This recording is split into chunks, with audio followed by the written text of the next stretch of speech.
So I highly recommend going through this resource if you're curious to learn more, or if you're in an audit and you're wondering what are some ideas on how you can break this contract.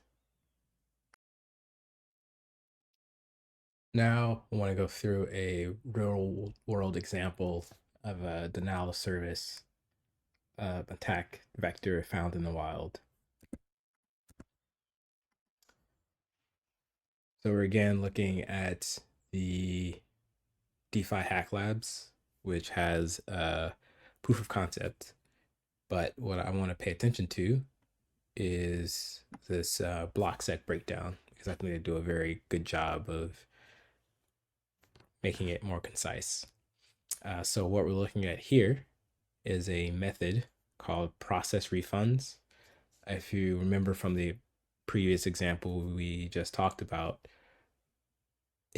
where we were able to break the contract's functionality by preventing refunds, this attack vector is very similar.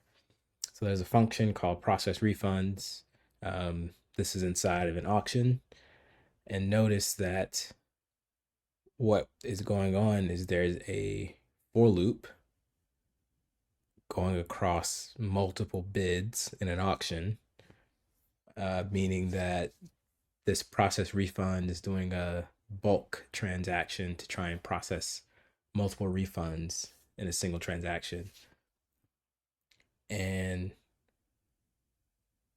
they have this require statement here that is requiring for every bid in this loop that they're trying to refund, it has to be successful or the entire transaction reverts, meaning even if there was 100 bids that were successfully refunded, if that 101st bid fails, all 101 of them fail, breaking this contract's functionality.